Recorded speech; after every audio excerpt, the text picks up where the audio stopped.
Hi, I'm Gary, and this is episode 226 of EV Musings, a podcast about renewables, electric vehicles, and things that are interesting to electric vehicle owners. On the show today, we'll be looking at living in an apartment with an electric vehicle.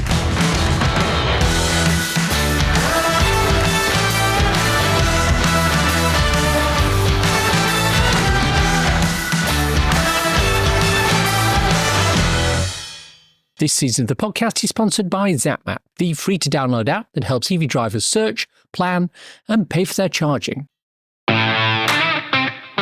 Before we start, I wanted to remind those of you who are new to EVs that this podcast has a playlist specifically for you. It's the top 10 most relevant episodes for those who are just about to take delivery of their first EV. The link is in the show notes.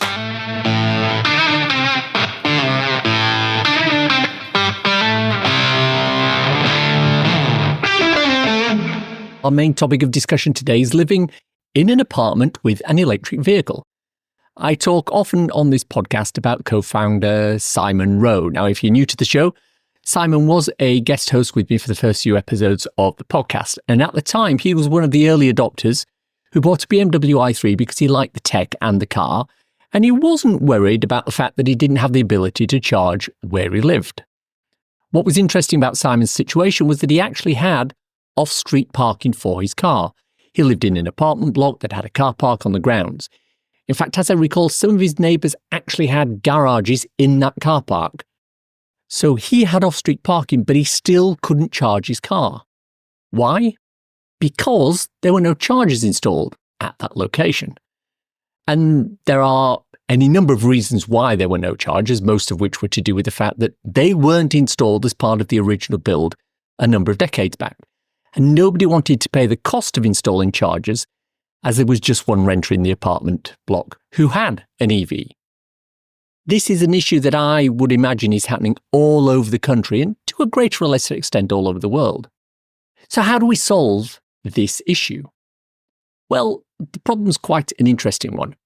In an ideal world, people who live in an apartment block should be able to charge their cars using their own in-house electricity supply. That way they can take advantage of cheap overnight rates, load balancing, and if installed, vehicle-to-grid or vehicle-to-load technologies. But that means that the car park will need to be configured so that either all the parking spaces, or at the very least a proportion of the parking spaces, are designed and created with a power feed to them, which can be linked to a specific apartment meter. If the owner of that apartment moves and is replaced by someone who doesn't have an EV, what happens to that charge slot? Well, the alternative solution is to dig up part of the car park and install a third-party public charging solution. This could be via Connected Curb or Chargy or any of the companies we discussed in episode 199 when we talked about this. What this means is that the car park loses a number of parking slots, let's say 6, and the hope is that these slots can be used by any EV that is owned by a resident of the car park. The resident pays standard public charging fees, which may or may not be reduced as a result of subscriptions. We covered subscriptions earlier this season too. But neither of these solutions is optimal. Each of them has upsides and downsides. I have heard tell of people who live in flats, at least the flats on lower floors, literally dropping an extension cable from their window, parking their car as close to the building as possible, and using the 3-pin plug to charge their cars. Now, that's not an ideal solution, but at least it solves the issue for a minority of apartment dwellers. But that does bring up the question of how many apartments there are that might need a solution such as this. Just shy of 22% of households live in apartments. That's Dennis Watling. My name is Dennis Watling, and I'm the Managing Director for ChargeGuru in the UK and Ireland. ChargeGuru have a solution for this sort of problem. We'll get to that shortly, but first, I asked Dennis about the concept of alternate base charging. Our belief as a business is that it's really, really important for EV drivers or those looking to move to an EV to have what we term an at-home charging solution, or what others in the industry have termed an alternative-based charging solution. So predominantly, or in fact, our view is that in every single case of at-home charging or alternative-based charging, that will be AC charging. We, of course, also don't overlook or ignore the necessity of DC charging, but we really do feel that is very much an en route solution. So for those drivers who are traveling a longer distance than their vehicle will do in one charge, so even if we say 200 miles, which is quite conservative nowadays, then that's where we would see the DC charging element, certainly in the future of EVs. One thing I would add to that is of course, at the moment, which we're trying to help solve, as we'll come on to, but at the moment, not everyone can have that at-home charging, and perhaps the education around that alternative-based charging is also not there. So people either believe they can't charge an alternative base or at the moment aren't able to. So we do appreciate that DC charging at the moment still certainly has its place for those people who don't have at-home charging. So if we're looking at apartment dwellers, Dennis, what's the scale of the problem here? Is it a few thousand potential car drivers, or is it bigger? What do the data tell us? So the data, not necessarily our data, will come onto our specific data that we've recently conducted, but the public data is that just shy of 22% of households live in apartments. I'll be honest, we haven't quite got to the bottom of the exact number of people that own a vehicle within those 22%, but we know that the average household, again, depending on which data you look at, is between kind of 1.2 and 1.6 vehicles. We kind of, as a broad figure, we can assume that is less in apartment buildings because they're in more built up areas. But broadly, we're looking at kind of between 5 and 6 million vehicles within those households that at the moment live in apartment blocks. So our data, we worked with Census-wide to survey a proportion of residents who live in apartment blocks and also property managers and landlords as well. So with residents, we found that over 70% of those residents who live in apartment blocks would be or currently are, because some of those respondents, around 12% of respondents did already have an EV, but over 70% of those people who live in apartments would be or already are completely reliant on public charging.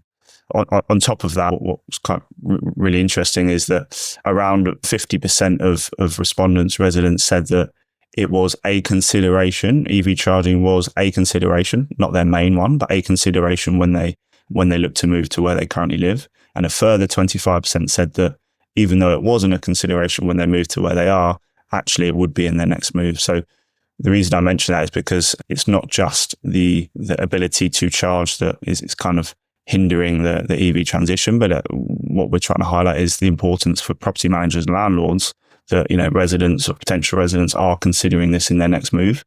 So if we look at putting charging into an apartment, it's pretty easy, right? Stick a couple of chargers in the ground, meter for every apartment, sorted. Well, no, I'm kidding, of course. It's quite a complex problem to solve, right? We try to keep it as simple as possible for our landlords, property managers, and residents, but you're right, the reality is behind the scenes there's lots of potential complications. So I'll try and list them off, not in any particular order. I think one from the landlord's perspective is who pays for the electricity and who maintains the charge points. So it's very, very common, if not almost entirely at the moment in the UK, for any charge points to be installed very often comes off the landlord supply and the landlord meter in the communal car park, which essentially means the landlord or whoever pays that communal electricity bill is paying for the EV charging or paying for the electricity used within EV charging. So the first barrier or concern from a landlord perspective is, well, how am I going to recoup that money? Who's going to manage that for me? And yeah, is it even possible? Do I want to do this? Do I want to kind of pass my electricity onto residents? The reason I'm starting with landlords and property managers is because the nature of ownership structure of apartment buildings in the UK, certainly privately owned ones, means that without that buy-in from landlords or property managers, unfortunately, so this is certainly a barrier for residents, but unfortunately, there's nothing in legislation that says that, a property manager or landlord has to allow a resident to install a charge point. So that's why I'm starting with this side of things, because that gives a bit of a picture. So the first point is cost. Second is, as I briefly mentioned, maintenance. So again, once these charge points are installed, who's going to maintain it, which is a big concern for property managers, landlords. The third one is the scalability of that solution. So even if they allow 1, 2, 3 residents to install their own individual charge points off of that electricity meter, quite often they're installed at different times, potentially by different installers and even different hardware, usually all on different software back offices. They are normally CPO back office type solutions, but quite often can be separate ones. And very quickly what happens is the ability to load manage those chargers becomes impossible because they're all separately installed and not talking to each other essentially. So that's the third thing. An alternative to that, and what we do see is property managers, landlords installing communal charge points, which kind of solves that issue of one network, one electrical network. But it poses another issue of scalability where it's great to have 2 or 4 or 6 charge points in a 100-space car park in, visitor bays, until, of course, you get the 7th driver who has an EV and obviously no longer means that they are able to charge whenever they need to. Okay, so tell me what ChargeGuru are offering that solves these particular issues. So starting at the same point I did with the barriers. So first point is we as ChargeGuru install our own electrical meter, which means that we are paying the electricity bills. So obviously that kind of helps overcome that initial barrier from landlords of paying the electricity bill. Secondly, we invest in, so therefore own, we invest in all of what we deem the common infrastructure, which means all of the electrical protections, as and when we install them, also all of the cablings to the individual charge points. And just to give a little bit more detail on our solution. So our solution is providing residents with their own charge point in their own dedicated parking spot. So that's really important to note. Once we install the meter, once we have agreement from the landlord and property manager, we attain that agreement because there is no cost to them. So it does not cost the landlord, property manager, or any resident who doesn't want a charge point. So none of those parties pay anything ever. As soon as we have validated the proposal with the property manager or landlord, then we market that solution essentially to the residents to say you now have this option to have a charge point installed in your dedicated parking space. As soon as we have the first resident saying, great, sounds fantastic, I want one installed, then we will go and install that common infrastructure. So we'll install the meter, we'll install the electrical protections required initially, and also for the kind of first phase. It will vary site by site how much of that we do initially, but we ensure that's all in place. And of course, we install the first charge point for that resident. Now, what's really important, and a barrier I didn't speak about because I only spoke about landlords and property manager barriers earlier, but a key barrier for a resident, even if they do get approval and from their landlord and property manager, is quite simply cost. So depending on where their space is in the car park, they might be a 5-meter cable run or a 50 or 100-meter cable run from the electrical supply. So it can vary massively from, some installs are similar price to what we'd see in a kind of standard driveway install of, say, between £900 and £1,100, but some can be way in excess of £3,000 or £4,000. So what our solution does is it puts a flat price for every single resident. So at the moment, that price is £899, so £899 they pay as a resident to have their charge point installed in their dedicated space. And then, as mentioned, we are investing and so therefore own everything else up until that point of the charge point. However, the resident does own their own charge point. The last bit of the commercials, if you like, and the ownership structure is that the resident pays a monthly fee to essentially subscribe to our solution, but it obviously provides them access to our common infrastructure. So they pay a fee of £20 per month. Now that is irrelevant of any electricity they use. So they pay the $899, which is kind of a very good price for a normal driveway installation. So very, very in line with the market. So we're trying to kind of level that up for them. And then they pay £20 a month. And crucially, they only pay for the electricity that they use after that.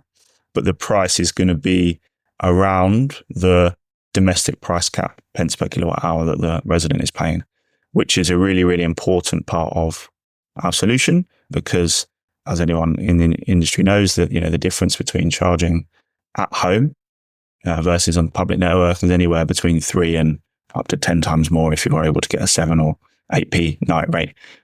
If I've understood you correctly, this is domestic electricity, but users can't take advantage of operators such as OVO Energy or Opus Energy, who offer cheap overnight charging. It's all at the standard domestic rate. Are you depriving EV owners of potential cheap charging? Because it comes off of the communal supply in the car park, they don't have the ability to choose their own energy supplier anyway. It's the supplier that the landlord or property manager freeholder has agreed for that electricity to come into the landlord supply. So we're not taking that away from them. I think the other thing to add there is, I quite deliberately said, we're not able to get to that night rate at the moment. naturally, that is the ambition and the aim. And we haven't touched on our kind of European footprint, but we're a French business at heart, and we've been around in France for 12 plus years. And we've actually been doing this fully funded apartment block solution for 10 plus years of those. And we've rolled out across 18,000 buildings. The reason I'm saying that is not to just say some nice numbers about the business, but naturally that enables us to then have those conversations with energy suppliers to enable us to offer very, very attractive night rates to residents. And secondly, all of that energy is being used for domestic EV charging, even though it's an apartment block scenario. And that's really important because that differs. Our model very much differs from a traditional CPO charge point operator model, where clearly their commercial model is to buy and sell electricity at a margin. Ours is very different to that. So that enables us to have those conversations, which we are already having, regarding how do we get to a cheap off-peak rate. If I look at this proposal, I see an immediate problem. Let's imagine a scenario. An apartment has 30 parking spaces. 5 people in 5 apartments have electric vehicles. So you put 5 chargers in and they've all got allocated parking. Say apartment 3 has an EV. They subscribe to your solution. You've put the charger in there. And then the people who own apartment 3 move. Somebody else comes into apartment 3 who doesn't have an electric vehicle, but their allocated parking space now has a charger that they have no need for. But then somebody comes into apartment 11 who has an EV and their allocated parking space doesn't have a charger. How does this get dealt with? In that scenario, there's a couple of things that can happen. So one, because the resident I've forgotten the apartment numbers, but because the resident who had an EV and moved owns that charge point, technically and legally and in theory, they can take that charge point with them if they so wish. Clearly, they would need us or a qualified electrician to ensure that's done correctly and the supply is closed off correctly. But that's the first option. In reality, again, in France, where we've been doing this 10 years, we don't see that happen because actually someone moves to another apartment block and gets the same solution or moves to a home and is happy to leave that charger there. So if we assume that is the case, so they've left the charge point there. Really importantly for the resident who's moving in, so the contract with the resident between us and the resident is a 30-day rolling contract. So there's no liability, of course, for the new incoming residents. They don't have to pay anything. That's the first point. Of course, it does mean, in theory, that the charge point is kind of irrelevant now and not in use. But of course, the way we see it is it also encourages or at least enables even more easily that resident to make the switch to EV if and when they wish. So that's a really important point for us because obviously we're trying to encourage EV adoption. That's all that happens with that charge point. So either the resident who's leaving can take it with them or the new resident has no costs, and if and when they want to, they subscribe for £20 a month and then they can use it. The resident, I think you said in apartment 11, who's just moved in, does have an EV. That is when, quite honestly, they would then come to us and purchase another charge point, so 899, for that charge point, and we would go and install that for them. I'll be honest, on that sense, that is the commercial model, right? You can understand that we've invested in that building, we've invested in common infrastructure on the principle that we're going to enable everyone in 10, 15, 20, 30 years to be able to charge their vehicle in their individual space, which is why we don't have a simple solution, deliberately don't have a simple solution for that resident to kind of utilize the other charge point. Of course, what it doesn't stop is leaseholders discussing with freeholders a change in allocated space. It does not stop that whatsoever. So there's nothing to stop that conversation, which is a fairly simple one, and actually something that we're not involved in, but we do all of this due diligence, of course, up front with the building to say there's a few caveats to the solution, if you like. One is it has to be underground, covered over, kind of walled car park, essentially minimal civil works, quite honestly. The second one is allocated spaces. Now that one it really isn't a barrier, or freeholders don't see it as a barrier. They say, well, we don't have allocated spaces, but as long as there's enough spaces, we'll just allocate them, no problem. So similar principle here, whereby actually a conversation with the freeholder or via the property manager to say, look, I'm moving into apartment 11, but I can see apartment 4's already got an EV charger. Do you mind if we collectively have a conversation with the apartment 4 and say, can we just swap out our space from a leasehold perspective? And then that person who's moved in, all they're doing is just paying the £20 a month. This sounds like a great solution for apartment dwellers. However, as with many things in the EV arena and life in general, the devil is in the details. We're saying at the moment, we will assess every possible building, but at the moment, the vast majority of those overground, if you like, or open air car parks, we can't put the solution in at the moment. To be quite open and honest, that's because we can't offer that consistent national, or now European, but national pricing structure and ease of moving to an EV, i.e. saying to the resident, you pay £8.99, £20 a month on your electricity. We can't do that if we start initially installing our solution in open air car parks because of the cost of our investment, i.e. civil works, digging up ground, having to put the cables to every single space initially. So to be quite honest, that's for commercial reasons that we can't do that at the moment, because it just doesn't work from a payback period. It doesn't take, obviously can't share background commercials, but it doesn't take a mathematician to stick a few numbers in an Excel spreadsheet, certainly one that works in the industry, to work out that even with underground or covered over or walled car parks, so if you imagine anything where you don't have to dig lots of stuff, we're happy to do. It doesn't take a mathematician to work out the investment that we're putting in versus the recouping of that investment, i.e. the £20 a month, and because the customer owns their charge point. It's a long payback for us already, which is a positive because we're in this for the long run. Is there a minimum number of dwellings needed in an apartment? Yes, so it's 30 spaces as a minimum at the moment. In terms of the installation, so we pre-qualify the building, of course, providing we are, and again, it's very, very rare, less than 2% over 10 years that we say, unfortunately, we can't do it for whatever reason. Once we qualify the building, we don't need any number of residents to raise their hand. So as soon as that's really important. So even if there's 50 spaces, the apartment manager or owner has signed up to the solution, zero cost to them. We're ready to go. We're just waiting for that first resident. As soon as the first resident raises their hand, signs a subscription contract, we go and install everything that's required for that charge point. We don't require 10% or a nominal number of 5 or 10 people to say yes before we install it. Hang on. When we talked earlier about the potential market, you mentioned some figures. Do these figures alter now that you're only looking at apartments with 30 dwellings or more and underground car parks? How does this affect your figures?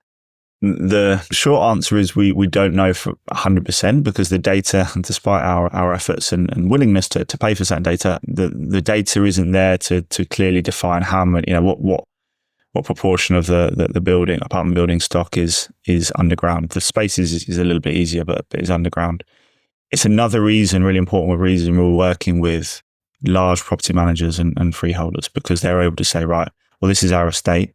We know that, there you go, there's the 45% of our estate that have over 30 spaces. They'll then either know whether it's underground or not. If they do, great, that might then reduce that to 25% of their building stock. If they don't know, then from that 45% that have over 30 spaces, then we will work with them to investigate and validate those buildings. I think, coming back to what I mentioned earlier, the other important thing is this is the solution right now, but that's not where we're stopping. We're not saying that's it. We're just going to get through all of the underground car parks and then we're done. We're starting with that in the background, whilst in the background we are continuing to look and are confident that we'll find a viable solution that will also enable us to roll this out across the other open air car parks. So, Dennis, no doubt I have listeners who are either EV drivers or potential EV drivers who live in an apartment block with a minimum of 30 dwellers and an underground car park. How do they get the ChargeGuru offering installed at their home? Do they have to speak to the landlord? So we always ask and encourage residents to come to us. We want to make it as easy as possible for them. When they do come to us, if we don't already have the information of the property manager or landlord, then we ask them for that. Just simply, please provide us the details. Then we say, leave it with us. Right, well, we will then have that conversation and progress that with the property management company and or the freeholder / landlord. Important to note, just from our business perspective, on the other side of that, we have a team, a small but growing team in the UK, but we have a team of essentially business development managers who are actively talking to property managers, freeholders, landlords, and the larger entities naturally in that space, so that more residents, either when they come to us, we go, yep, don't worry, that building's actually already in progress. Or obviously the ideal is when they start thinking about it, they find out that the solution's already available in their building.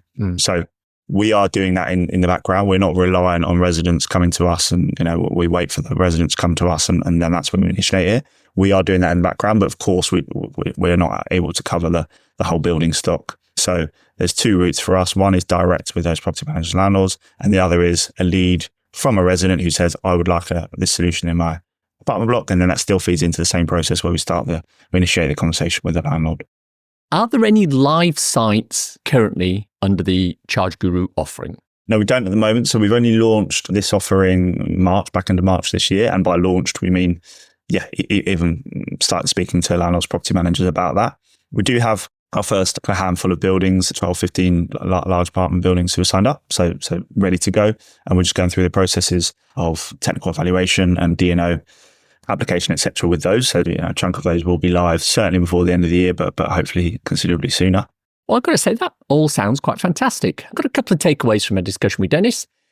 The solution's ideal for landlords and renters who have apartments with underground car parks and more than 30 spaces. It's less suitable for those who have outside car parks, which would effectively have cut Simon Row out of the equation. And as I said, the minimum size is 30 dwellings or 30 car parking spaces. Now, Dennis didn't say on air who the energy company is that they're working with to provide the electricity for their offering, but I have it on good authority that when it's finally announced, people are not going to be too disappointed. Now, overall, the issue with the apartment dwellers in electric cars is still one that's dominated by the landlords. It's very difficult for an individual lessee to get permission to put a charger in a car park with all the associated groundworks and cabling and metering, etc., to charge their car.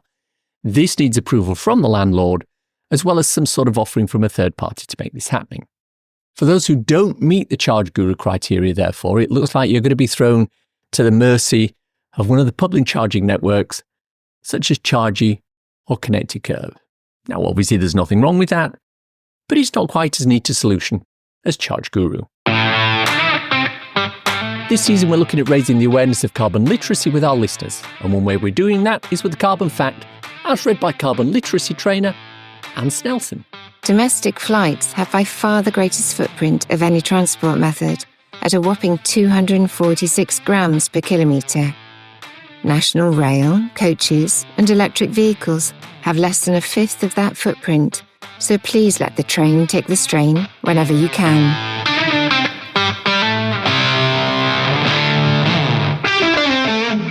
It's time for a cool EV or renewable thing to share with your listeners.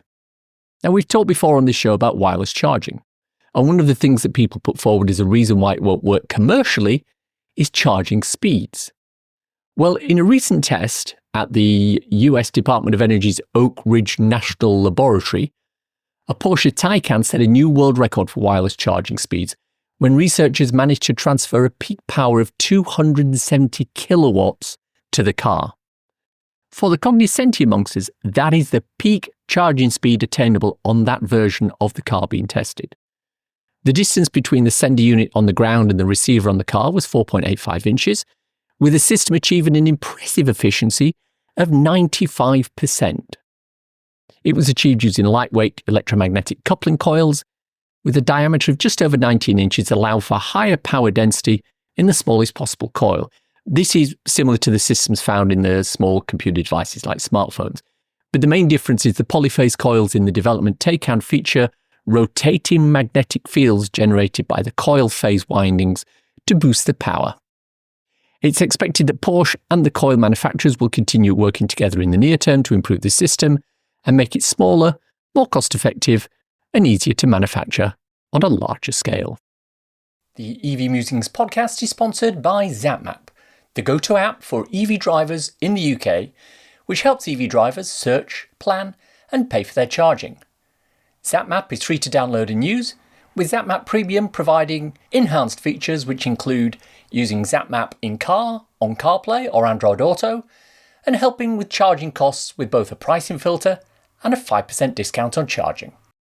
I hope you enjoyed listening to today's show. It was put together this week with the help of Dennis Watlin and Nicola Barchet from ChargeGuru. Many thanks for your help. If you have any thoughts, comments, criticisms, or other general messages to pass on to me, I can be reached at info@evmusings.com. On the socials, I'm on Twitter or X @MusingsEV. I'm also on Instagram at EV Musings, where I post short videos and podcast extracts regularly. Why not follow me there? Thanks to everyone who supports me through Patreon on a monthly basis and through coffee.com on an ad hoc one. If you enjoyed this episode, why not buy me a coffee? Go to coffee.com/EVmusings and you can do just that. ko-fi.com/EVmusings. Takes Apple Pay too. Regular listeners will know about my 2 ebooks, So You've Gone Electric and So You've Gone Renewable. They're 99p each or equivalent, and you can get them on Amazon. Check out the links in the show notes for more information, as well as a link to my regular EV Musings newsletter and associated articles. Now, I know you're probably driving or walking or jogging right now as you listen, but if you can remember and you enjoyed this episode, drop me a review in iTunes, please. It really helps me out. If you've reached this part of the podcast and are still listening, thank you. Why not let me know you've got to this point by tweeting me at MusingsEV with the words, "A breed apartment." Hashtag, if you know, nothing else. Thanks as always to my co-founder Simon. You know he's looking to expand into the world of techno DJs and wants to make a name for himself as a dubstep bar star. First order of the day is to organise a rave at which he can show off his skills. All he needs now is a venue of some sort. He's not too fussy about where, but he certainly doesn't want anywhere that'll get him wet while he's playing. Even with underground or covered over or walled car parks. Thanks for listening. Bye!